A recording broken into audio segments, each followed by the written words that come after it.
Un saludo, queridos hermanos, amigos que nos ven. Es el ministerio El Gozo de Jehová.com. Repito, ministerio El Gozo de Jehová.com. Es un ministerio que semana a semana traemos palabra de edificación para poder nosotros entender, conocer mejor la palabra de nuestro Dios. La finalidad es de que usted conozca cada vez más la palabra del Señor, que usted abra su Biblia y usted entienda lo que está leyendo. Así que hoy vamos a continuar con el libro de los Romanos capítulo 6. Pero previo vamos a adorar al Dios de la gloria, al Dios eterno. Bendito Dios, bendito Dios, y gloria a tu nombre. Bendito y adorado seas, Padre. Bendito eres. Sí, Señor. El Maestro de Galilea es aquí, en este lugar, porque aquí he levantado templo para el Dios de la gloria. Sí, Señor. Sí, Señor. Bendito es tu palabra. Sí, Señor. Sí, Señor.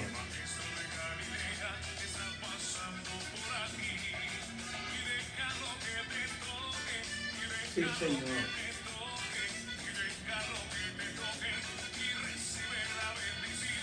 Sí, Señor.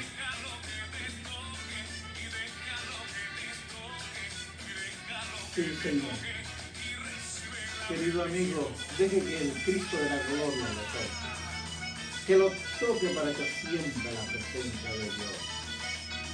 Porque mi Dios es real.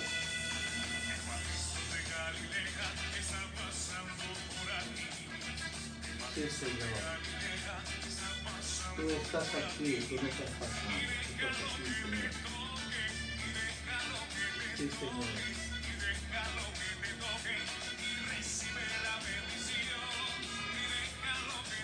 Sí, Señor. Sí, Padre de la gloria.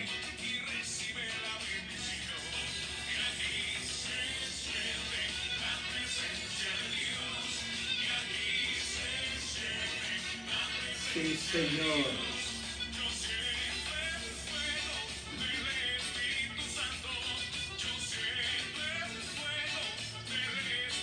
Sí, Señor. Sí, Señor.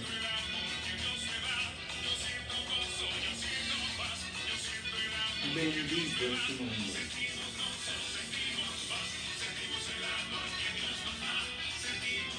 Sí, Señor.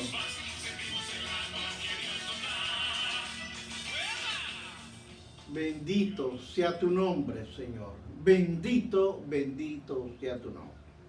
Bien, hermanos, vamos a continuar con una clase más en el libro Romanos, capítulo 6, versículo 14, en adelante.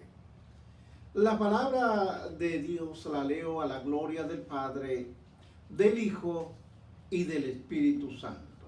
Su santa palabra se lee así. ¿Qué pues diremos? ¿Perseveremos en el pecado para que la gracia abunde? De ninguna manera. Porque los que hemos muerto al pecado, ¿cómo viviremos aún en él? ¿O no sabéis que todos los que hemos sido bautizados en Cristo Jesús hemos sido bautizados en su muerte? Porque somos sepultados juntamente con él para muerte, por el bautismo, a fin de que como Cristo resucitó de los muertos por la gloria del Padre, así también nosotros andemos en nueva vida. Amén. Gracias, Padre, por tu palabra. Tu palabra ya está bendecida. Glorifícate en la clase de hoy. Vamos a hablar, vamos a desmenuzar, vamos nosotros a penetrarnos un poco más en la palabra. Palabra que obviamente siempre nos ama. Amén, Padre. Y amén. Queridos hermanos, el día de hoy traigo un tema llamado libertad del pecado.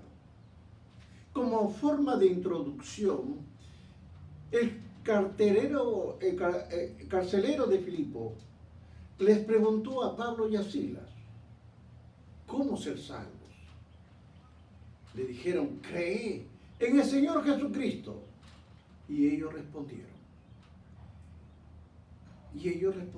hermanos, que ellos sentían y habían sido tocados por el Espíritu Santo. Y toda su familia recibió la presencia del Espíritu Santo. Porque el carcelero creyó en lo que le estaba diciendo Pablo y Silas. Y estaban gozosos. Y usted lo puede ver en el libro de Hechos 16, del 30 al 34. Sin duda, que no solamente le hablaron de cómo es que él iba a llegar a penetrarse en lo que es la salvación, sino obviamente le explicaron mucho más. Este es solamente un resumen que nos indica que en la fe está todo. Sin embargo, los críticos denunciaron que el mensaje de Pablo, oiga usted bien, que el mensaje de Pablo de la salvación por la gracia, por medio de la fe, era insuficiente. Oiga usted hasta qué grado bien llegado.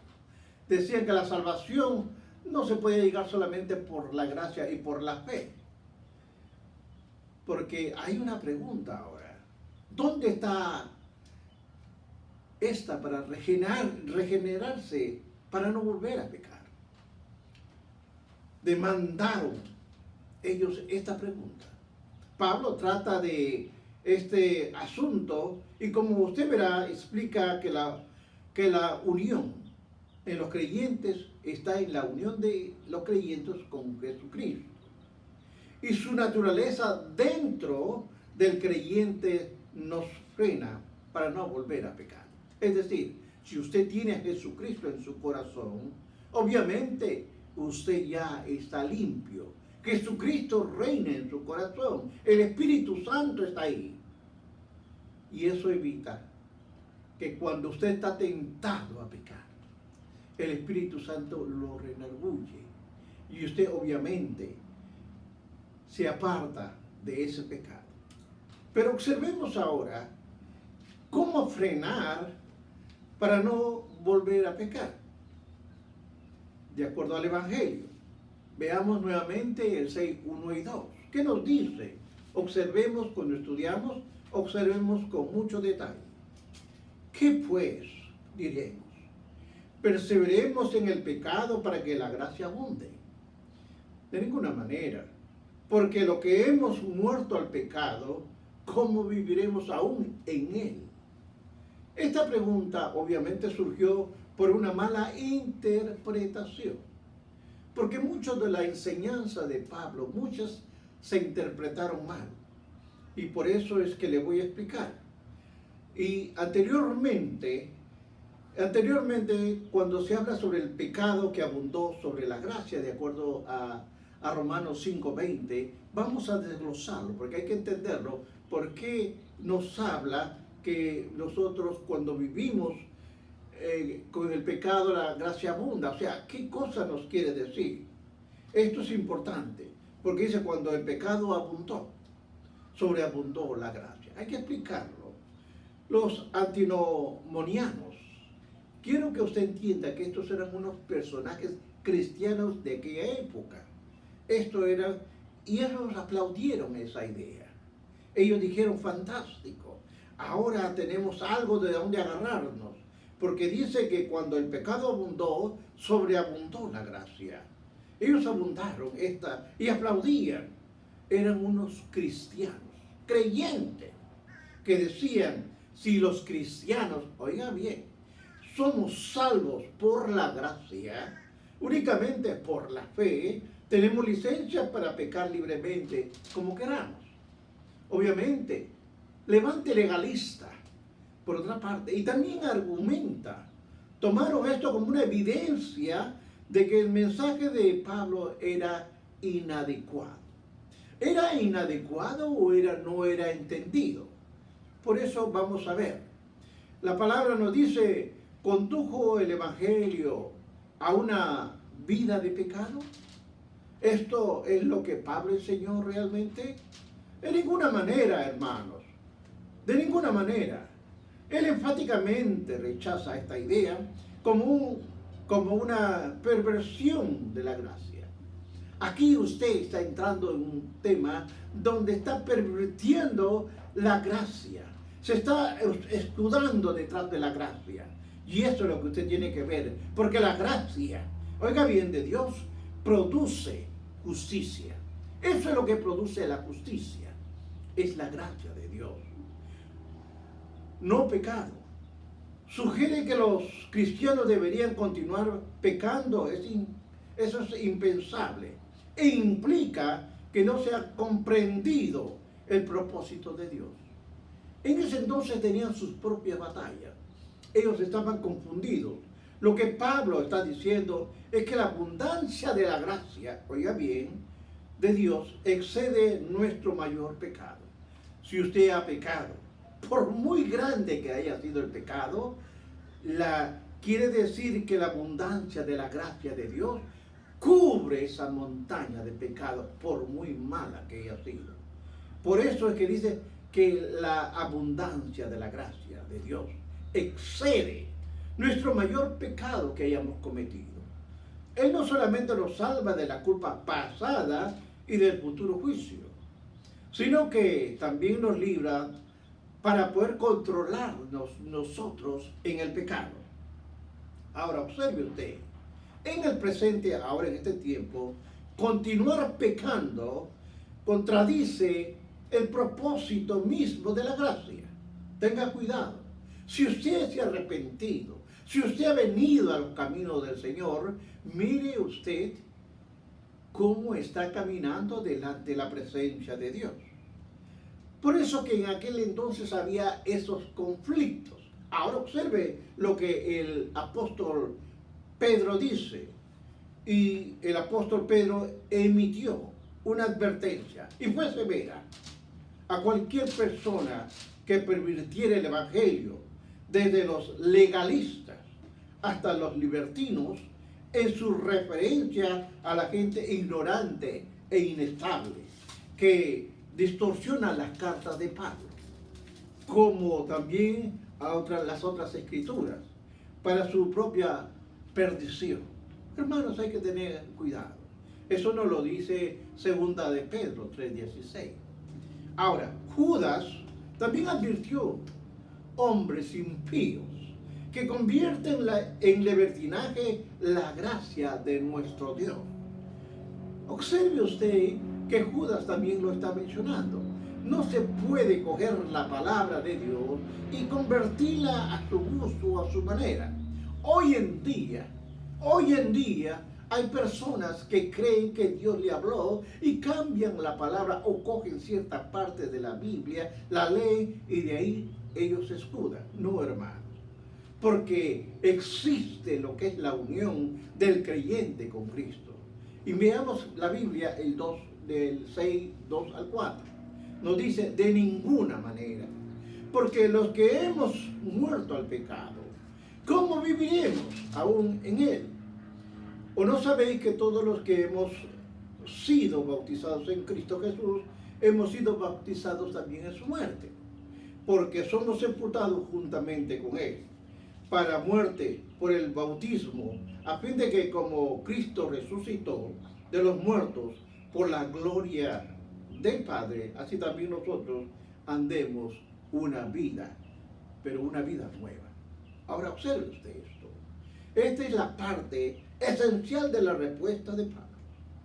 Quiero sugerir, dice Pablo, que podamos continuar en pecado es inconsistente con nuestra unión con Cristo. Usted no puede seguir pecando y decir que tiene a Cristo con usted. No puede ser. Es contradictorio a la gracia de nuestro Dios. No puede usted hablar de esta manera. Por eso que tiene que tener mucho cuidado. Y Pablo explica la idea de morir al pecado.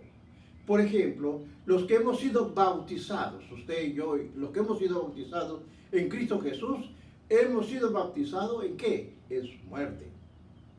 Lo dice Romanos 6:3. Fuimos plantados juntamente con Él en la semejanza de su muerte. Nuestro viejo hombre fue crucificado juntamente con Él. El que ha muerto ha sido justificado del pecado. Y morimos con Cristo. Pueblo. Luego, Pablo va a hablar. Insta a los romanos a aplicar. Aplicar esto, hermano, esta enseñanza. Así que también vosotros consideraos muertos al pecado. Ahí lo está explicando todo. En 6:11. Note usted que el tiempo verbal muerto describe un acto que tuvo lugar que completamente está en el pasado. Muerto al pecado. Está relacionado directamente con la unión de un creyente con Jesucristo. Por eso es que usted tiene que tener cuidado. Usted no puede decir que es cristiano o es de Cristo y tener a Cristo muy lejos de usted. Tenga cuidado. El creyente no continúa pecando porque está unido con Cristo y en su muerte y en su resurrección. 6:2 nos dice, hemos muerto al pecado. Es interpretado de varias formas. Oiga usted lo que estoy leyendo en su Biblia. Una perspectiva ampliamente apoyada dice, en efecto, los cristianos deben reaccionar a la tentación como un cadáver. En otras palabras, ellos no deben responder. Porque si usted dice que puede hablar con un cadáver, estamos hablando una forma errónea. Muerto al pecado.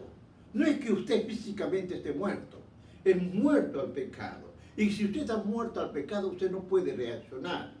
Quienes sostienen esta perspectiva llevan a la conclusión, por cuanto morimos al pecado. Estamos muertos ante la influencia del pecado y por lo tanto no podemos pecar. Pero es esto lo que Pablo quería decir. No es que usted, hermano, no se equivoque.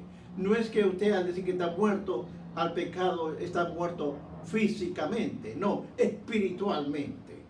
Considere el consejo que nos da Pablo a los romanos. Dice, no reine pues el pecado en vuestro cuerpo, ¿qué? En su cuerpo mortal. Este es un consejo sin sentido para una persona muerta, como es lo que lo siguiente declaración. Por eso, hermanos, entienda usted, si nuestra naturaleza pecaminosa ha muerto para que ya no reaccionemos a la tentación, entonces estas exhortaciones no tienen ningún sentido. Es mala interpretación. Hagamos una pausa.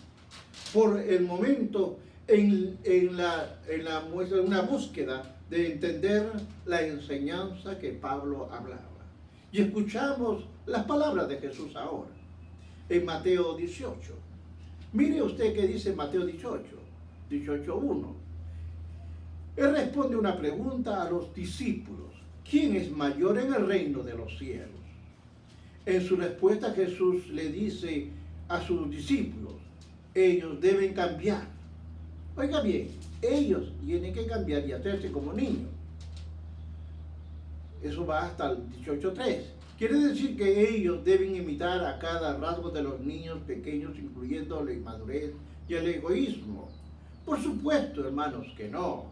Lo que Cristo quiso decir, es lo que Él quería decirnos, es que nos volviéramos humildes, confiados, sin pretensiones como un niño. No nos está hablando de inmadurez, no está hablando, pero es la interpretación que Él, el que quiere sacarle. Por lo tanto, hermanos, cuando Pablo dice muertos al pecado, debemos preguntarnos, ¿cuál es el punto pertinente? Unos versículos más adelante, él usa la misma expresión en relación a Cristo. En cuanto murió el pecado, murió a la vez por todos. Es decir, Cristo muere. y se lleva todos los pecados. Ya usted no tiene que ir al Calvario. No, Cristo pagó el precio. Entendemos que Cristo murió en nuestro lugar. Él es nuestro sustituto, para que nosotros no necesitamos morir por nuestros pecados. Él fue a una cruz. Él pagó el precio, y precio de sangre. Somos unidos a través de esto, a través de la muerte, hemos sido unidos y también en su vida. Por todo murió. Cristo murió por todo, para que todos vivan, y ya no vivan para sí, sino para aquel que murió y resucitó.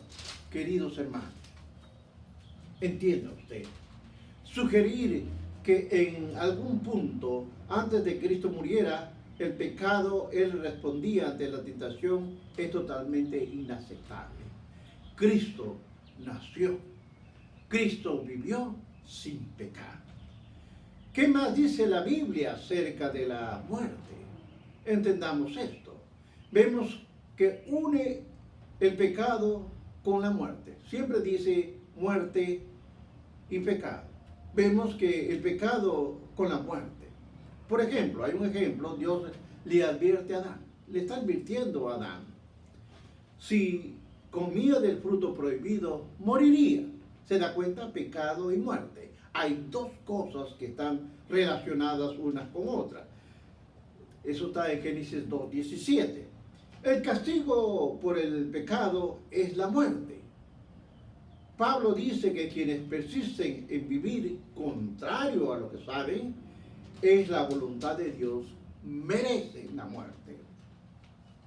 Él también dice que la muerte entró al mundo a través del pecado, y la paga del pecado es muerte. ¿Se da cuenta cómo hay relación entre pecado y muerte?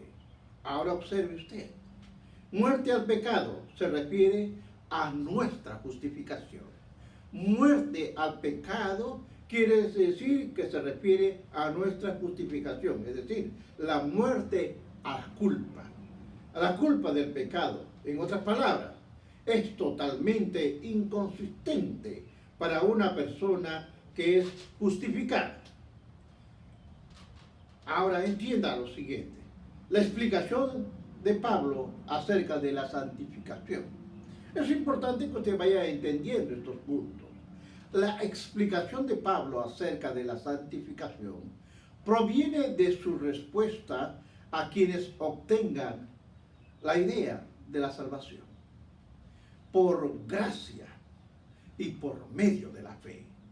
Él ofrece 3 pasos prácticos para la victoria sobre el pecado, que pueden ser identificados por 3 palabras diferentes, como saber, considerar y presentar.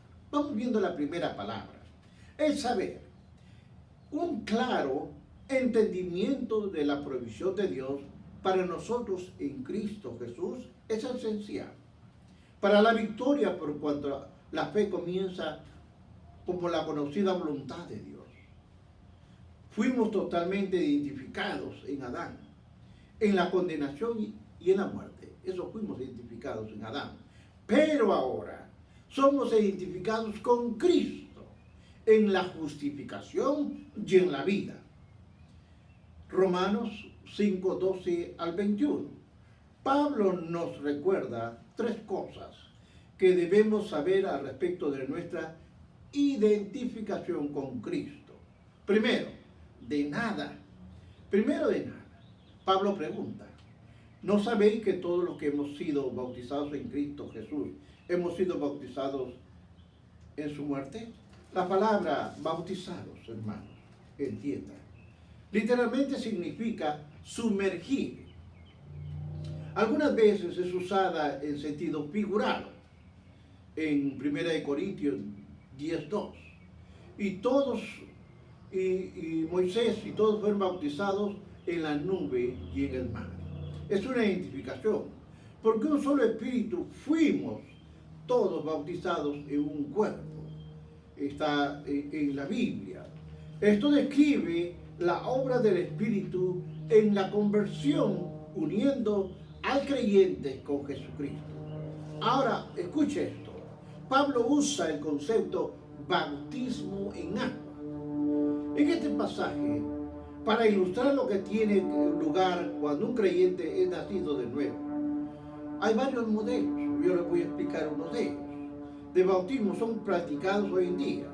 La mayoría de los historiadores están de acuerdo con que la iglesia primitiva, oiga bien, practicaba la inmersión. ¿Qué significa? Que cuando usted vino a Cristo, usted aceptó a Cristo y luego fue bautizado después de haber conocido la palabra. Fue usted bautizado, fue sumergido en el agua. Cuando usted es entrado en el agua, el viejo hombre ha quedado ahí, ha quedado enterrado.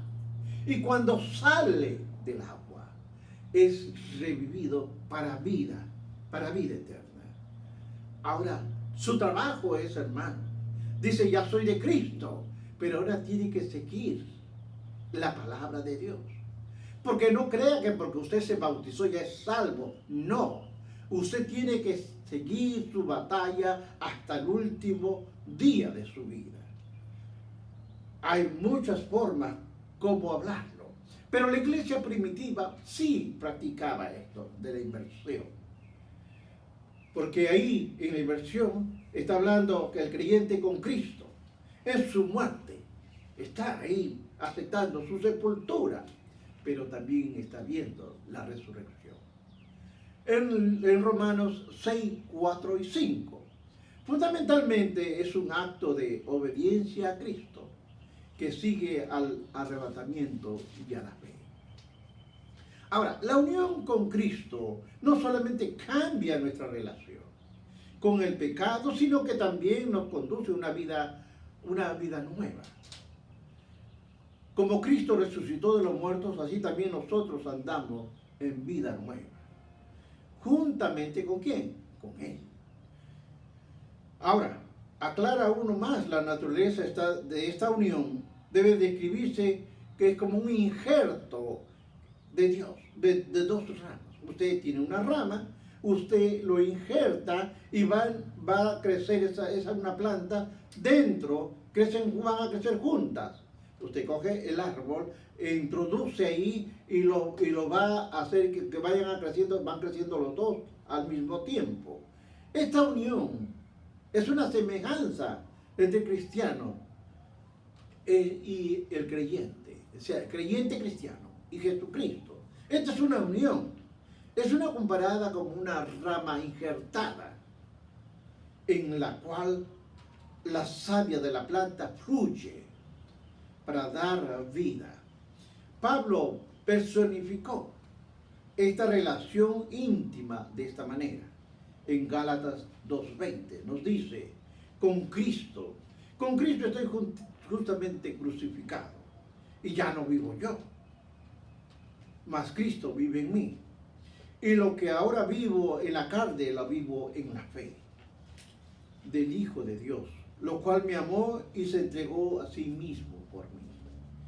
Por eso, aquí nos está dando un ejemplo en esa árbol, en esa planta. Hemos sido injertados. ¿En quién? En Jesucristo. Por eso que Él decía, dice, ya no vivo yo, mas Cristo vive en mí. ¡Qué interesante! Y ahora ya no vivo en la carne, sino vivo en la fe.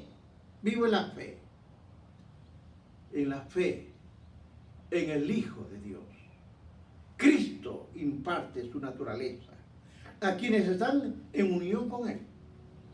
En el apóstol Juan 1:39, y se los doy la cita para que usted en su casa lo puede estudiar, escribió, todo, oiga bien, todo aquel que es nacido de Dios no practica el pecado, no, por la simiente de Dios que permanece en Él. Le repito, usted no puede ser cristiano y vivir una vida mundana, no se puede, no se puede. La simiente de Dios en este pasaje incluye la idea de reproducción humana, justo como un hijo, ¿verdad? Refleja la semejanza de su padre. También el creyente debe reflejar la semejanza de Cristo. Así como Cristo vino a hacer lo que el Padre decía, nosotros tenemos que hacer nuestra parte con Cristo. Ahora, observe lo siguiente. El segundo hecho, acerca de nuestra unión con Cristo. Sabiendo esto, que nuestro viejo hombre fue crucificado juntamente con él, para que el cuerpo del pecado sea destruido, a fin de que no sirvamos más al pecado. Necesitamos también definir, oiga bien, varios términos, porque aquí es donde uno o cambia las religiones y cambia porque le quieren cambiar la visión. Entonces es nuestro ser. Observe usted, hay varios términos. Aquí nuestro viejo hombre es nuestro ser no. Escuche la palabra no regenerado. El viejo hombre no está regenerado antes que confiáramos en Cristo como Salvador en el cuerpo del pecado.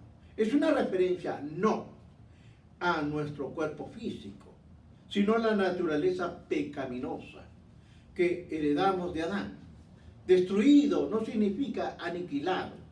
Nuestro viejo hombre, recuerde usted ha venido a Cristo, pero todavía tienen cosas que tiene que usted ir luchando con usted diariamente.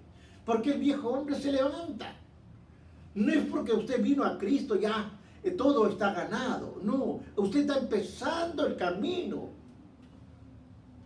Usted está comenzando a caminar. Esto no es difícil, es difícil. Claro que lo es. Pero siga usted adelante. Hay que matar al viejo hombre. Y fue muerto en Jesucristo para que nuestra carne se rinda impotente. Esto no significa que ya no debemos ser esclavos del pecado. El control del pecado está cancelado, porque la unión de Cristo nos libra del castigo y del poder del pecado. Hay un tercer punto que es interesante ver, acerca de nuestra unión con Cristo, sabiendo que Cristo, habiendo resucitado entre los muertos, y ya no muere. La muerte ya no se enseñorea más en él. Romanos 6:9. Ni tampoco la muerte domina al creyente, ya más, ya no. Consideremos el segundo punto, con un entendimiento de la provisión de Dios para con nosotros en Cristo Jesús. Tomamos el siguiente paso, hacia la victoria. Viene y en la forma de una exhortación. La primera en toda la epístola. Pablo nos exhorta como creyentes a hacer. Aquí viene una palabra, hacer. Algo a implicar lo que sabemos. Él dice, así también. Vosotros considerados muertos al pecado, pero vivos. ¿A quién? Para Dios en Cristo Jesús. Nosotros somos muertos al pecado, sí, hermanos, pero vivos para adorar y glorificar a un Dios vivo.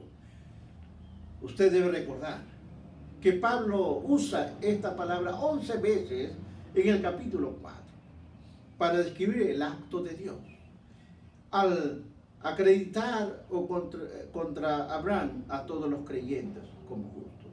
Usted ve como en Abraham Dios lo dijo y lo dijo que era justo. Nosotros en Cristo nos volvemos también justos. Por eso es necesario. Ahora, mire la exhortación. La exhortación de Pablo para considerar está basado en dos hechos discutidos anteriormente. Primero, ¿estamos muertos al pecado? Sí. ¿Estamos vivos para Dios y Jesucristo? Sí. Hay dos hechos. Muertos al pecado y también estamos, ¿qué? Vivos para Dios en Cristo Jesús. Porque en Él tenemos todo. Cuando venimos a la iglesia o en nuestra casa, adoramos a Dios, estamos vivos para Él. Estamos regocijados, estamos contentos, estamos alegres de que estamos adorando a un Dios vivo. Entonces, hermanos, entienda usted, el considerarnos en un paso a tomarnos por fe que basados en estos hechos, por cuanto la fe que comienza desde la voluntad de Dios es conocida. Pablo nos recuerda de que sabemos la provisión de Dios en Cristo Jesús. ¿Por qué? Por medio de la fe. Podemos nuestra posición en Cristo en la práctica del diario vivir. Cuando yo veo también el libro de Romanos capítulo 6 y voy a mirar el capítulo 6 y los versículos del 11 al 13, hay algo paralelo, porque él comienza diciendo que estamos muertos al pecado y vivos para Dios. Pero también no reine en nosotros el pecado y ofrezcamos nuestro ser a Dios. Son paralelos estos versículos. Si bien Dios considera o cuenta nuestra justificación, nosotros debemos considerar o contar nuestra santificación. Es decir, por fe actuamos. Yo creo, hermanos. Es porque usted como ha ido llenándose, es por su convicción, es por su fe, porque Cristo le ha hablado a su vida, Cristo le ha hablado a su corazón. Abraham creyó la promesa de Dios. ¿Y qué? Y le fue contado por justicia. Ahora, presentar. ¿Cómo obedecer el mandato? Presentad vosotros mismos a Dios. Usted ha tomado el tercer paso hacia la victoria sobre el pecado. No del lado negativo y positivo, ni tampoco presentéis, oiga bien, ni tampoco presentéis en contraste con sino presentaos. Hay dos, positivo y negativo. Eso es para un estudio. Ni tampoco presentéis nombres al pecado, ningún miembro como instrumento de iniquidad, sino que presentaos vosotros mismos a Dios como vivo entre los muertos y vuestros miembros de Dios en instrumentos de justicia. Hermanos, es necesario escoger o rechazar los deseos pecaminosos y la tentación. De usted depende, nadie más. Es usted o rechaza los deseos pecaminosos o accede a la tentación. Y más bien nos rendimos a Dios, tanto en nuestra voluntad como en nuestra fe. Entrar en vuestra respuesta como el manubrio. Observa usted que el volante de un carro o de la llanta de una bicicleta va para donde usted lo lleve. Es usted el que tiene que decidir. O le sirvo a Cristo o no le sirvo. Eso depende de usted, porque usted va a controlar la dirección en la que vamos a ir en esta vida. Debemos decidir alejarnos del pecado e ir hacia Dios. Esta es una decisión deliberada de nuestra parte.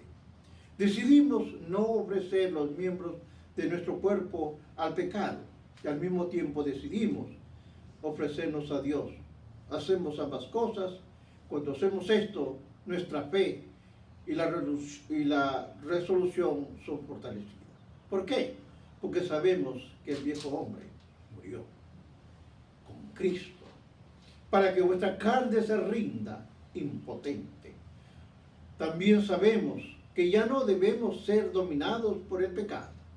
Oiga usted bien, más bien seguidos el consejo de Pablo a los creyentes de acuerdo al libro de Gálatas.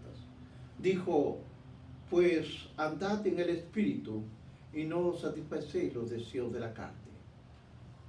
En Romanos 6:13 dice, ni tampoco presentéis vuestros miembros al pecado como instrumento de iniquidad, sino presentaos vosotros mismos a Dios como vivos entre los muertos y vuestros miembros a Dios como instrumento de justicia. Hermanos, los miembros de nuestro cuerpo pueden ser usados a la iniquidad o para la injusticia. Estos pueden incluir nuestra mente, pueden incluir nuestros ojos, nuestros oídos, nuestros labios, nuestras manos, los pies. Pueden incluir cualquiera de estos. Por contra, el pecado ya no tiene dominio sobre nosotros, resistimos la maldad y rendimos nuestras capacidades a nuestro Dios. Ahora, ¿por dónde comenzamos? Se le pregunta. ¿Por dónde comenzamos? Y Pablo dice que comencemos con nuestra mente, porque aquí se almacenan las ideas, buenas o malas. Ahí se almacenan, aun cuando no solemos pensar en ellas como algo separado de nuestro cuerpo. Note usted las ideas paralelas de los Romanos 6 y 12. Si no presentaos vuestros cuerpos a Dios. Así que presentaos vuestro cuerpo en sacrificio vivo. No os conforméis a este siglo. Nos está hablando. Transformaos por medio de la renovación de nuestro entendimiento. Nuestra mente influye todas vuestras actividades del cuerpo. Así que comencemos y continuemos el proceso de la santificación con la renovación de nuestra mente. Limpie, así como limpie su corazón, limpie su mente, para que ahí pueda estar el Espíritu Santo. Cuando su Espíritu Santo reposa en usted y va a hacer cosa inmunda, el Espíritu Santo le va a renarudir. Pero usted tiene que entender que hay que renovar nuestra mente. Su fe depende del grado de palabra que tenga su corazón. También hay una revelación cercana entre la palabra y el Espíritu. Tiene que entenderlo, hermano. El Espíritu Santo usted lo tiene. La palabra usted la tiene. Es su decisión. Es lo que usted va a hacer. Ahora observe lo que es la libertad de la ley. ¿Cómo frenar el freno moral y la gracia y la ley? Dice 6:15. ¿Qué pues? ¿Pecaremos porque no estamos bajo la ley, sino bajo la gracia? La respuesta es de ninguna manera. Esta obsesión es similar a 6:1. Los judíos, oiga bien, los judíos, basados en sus tradiciones, erróneamente ellos concluyeron en reemplazar la ley por la gracia. Mire, querían cambiar la ley por la gracia. Quitaba la necesidad de frenar la conducta en la base moral. Sin el freno de la ley, ellos serían la gente seria e indulgente para con el pecado. Hermanos, de ninguna manera. Quienes hacen tal pregunta no entienden ni la ley, ni entienden la gracia. La ley es incapaz de producir justicia. Todo lo que puede hacer es condenar, condena y condena. La gracia, por otro lado, por otra parte, nos abre la puerta. No abre la puerta al pecado.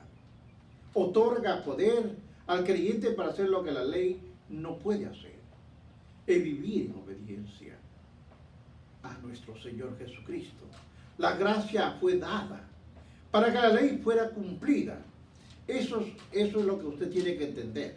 Vea un poco sobre la analogía de la esclavitud. ¿No sabéis que si os sometéis a alguien como esclavos para obedecerle, soy esclavo de aquel quien obedecéis, sea del pecado a quien obedecéis, o sea del pecado para muerte o para obediencia para Jesucristo, ¿no? Para justicia? La idea básica de todo esto, queridos hermanos, es que nadie es su propio jefe, nadie, en sentido absoluto o en libertad. Todos los seres humanos están limitados. Usted y yo y todo el mundo estamos limitados en alguna forma, por alguien o por algo. Todos sirven a un amo. Oiga bien, todos sirven a un amo. La pregunta entonces es, ¿quién es tu amo? Pablo responde. Pablo se limita a responder la pregunta. Hay dos posibles. Soy esclavo del pecado o de la obediencia. Este contraste sugiere que la naturaleza del pecado es la desobediencia. Pablo dice, hablo como humano. Pablo reconoce que su analogía es imperfecta. Podemos fácilmente comprender el concepto de esclavo del pecado. Pero cuando hicimos esclavos o siervos de Dios, puede volverse complicado, posiblemente por su connotativa negativa. Hay una connotación negativa en todo esto. Sin embargo, compare lo que dice Pablo en 1 Corintios 6, 19 y 20, que nos está hablando: no sois vos vuestro, porque soy comprado por precio. O sea, usted vino al camino de Cristo, usted no se pertenece. Porque ¿quién lo compró a usted? Cristo. Y Cristo lo compró con su sangre. Cristo lo compró. Porque Él tomó forma de siervo, haciéndose obediente hasta la muerte y la muerte de cruz, para salvarnos de todo pecado. Los escritores del Evangelio nunca retratan a Jesucristo como alguien que actuaba en una forma independiente, sino que siempre venía al Padre en sumisión a Él. Igualmente Pablo enfatiza su misión con Cristo. Él dio un ejemplo: la posición del creyente ante Dios. Un cristiano rechaza la esclavitud del pecado y se presenta a sí mismo como esclavo, y la obediencia esclavo de Dios. Esta decisión desencadena una serie de beneficios que el creyente cosechará. Una reacción encadena una secuencia de eventos llamados en progresión. Primero, el pecado esclaviza. El pecado esclaviza y conduce a la inmundicia e iniquidad. Cuando erais esclavo del pecado, eras libre acerca de la justicia. ¿Cuál era el resultado final? La esclavitud del pecado causa que hicieres cosas en las cuales ahora te avergüenzas. Cuando tú no conocías, hermano, cuando tú no eras cristiano, hiciste cosas inmundas en el pasado, pero cuando llegas a ser cristiano, ahora te avergüenzas de las cosas que has hecho. Segundo, el pecado conduce a muerte, porque la Biblia en 6:16 de Romanos dice: ¿no sabéis que si os sometéis a alguien como esclavos para obedecerle, sea del pecado para muerte o bendición para justicia? Oiga usted bien todo esto. El pecado, querido hermano, el pecado es engañoso. Haciendo las cosas malas que parezcan que sean buenas, que sean atractivas, muchas veces va enmascarado. Como la libertad del hijo pródigo, ¿se acuerda usted de esa historia? Dejó su hogar, se llevó su herencia, tal vez pensando que era libre de todo control y que podía hacer lo que él quisiera, derrochando su riqueza, llevando una vida perdida en un país distante. Eventualmente su estilo de vida lo despojó de todo y lo dejó humillado y, ¿qué más?, esclavizado y alimentándose de los cerdos. El pecado, querido hermano, engaña, viene disfrazado, y muchas veces uno cae en la tentación, porque destruye eventualmente, y el resultado final es la muerte. Sin embargo, Pablo no se está refiriendo aquí a una muerte física, sino a una muerte espiritual. Ha muerto la parte espiritual. Él no se está refiriendo aquí a muerte física, obviamente, sino que tenemos que entender cuáles son las consecuencias directas de un pecado. Otro punto: Cristo nos libera de la esclavitud del pecado. Sí, Señor, nos liberta. Pablo escribe: aunque erais esclavo del pecado, fuiste libertado del pecado. Note usted que la relación cercana entre la fe y la obediencia, la fe en Cristo conduce a la obediencia. Habéis obedecido de corazón aquella forma de doctrina a la cual fuisteis entregado. Observe este otro punto: un cambio de dueño ha producido, nos conduce en la autoridad. Hemos cambiado. Porque acá hay dos dueños. Uno es bueno y el otro es malo. Mas ahora que habéis sido libertados del pecado y hechos siervos de Dios, tenéis por vuestro fruto la santificación y como fin la vida eterna. La autoridad de sobre nosotros tenía nuestro anterior amo, el pecado. Pero el pecado cesó cuando recibimos a Cristo como nuestro Salvador, como Señor de nuestra vida. Cuando Cristo se convierte en nuestro amo, guardamos sus enseñanzas. Nosotros experimentamos una verdadera libertad, pero libertad para amarlo, libertad para obedecerle, libertad para humillarnos. Hay otra advertencia, y la advertencia a Dios conduce a la justicia. ¿No sabéis, el 6:16, no sabéis que si os sometéis a alguien como esclavos, para obedecerle, sois esclavos de aquel a quien obedecéis, sea pecado para muerte o obediencia para justicia? Hermanos, entiendan lo que les voy a decir ahora.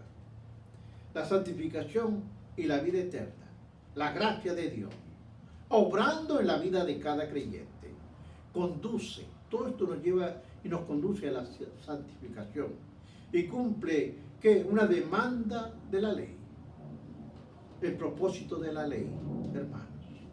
De manera que la ley, a la verdad, es santa. Oigan lo que vamos a hablar.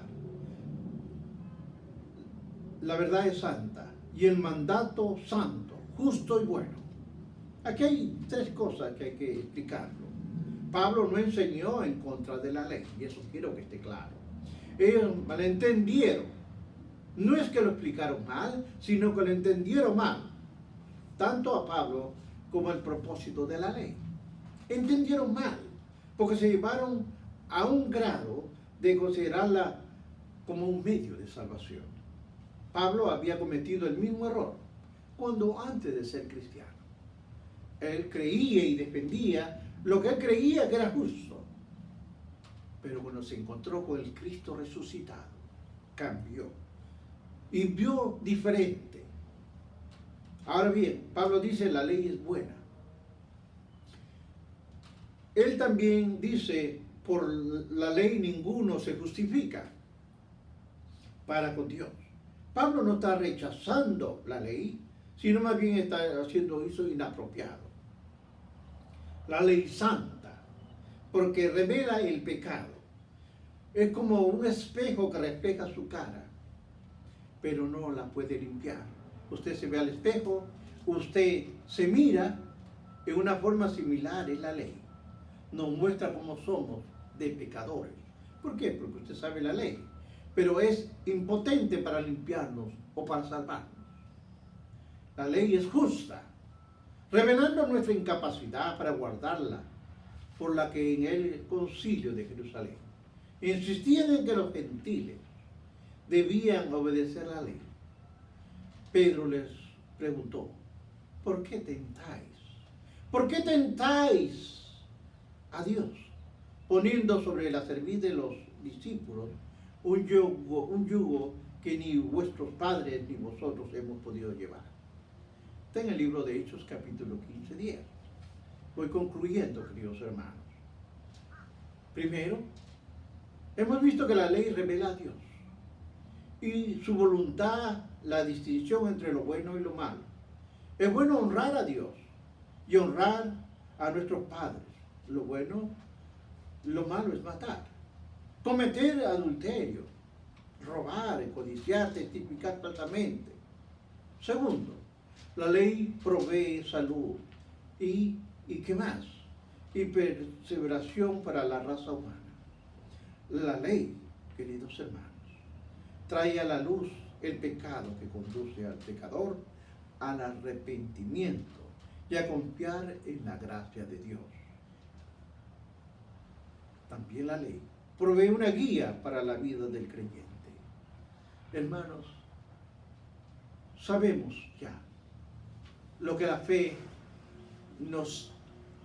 lo que por fe hemos sido salvos y luchamos día a día para seguir a flote, buscando la dirección y la presencia de nuestro Dios a través del Espíritu Santo.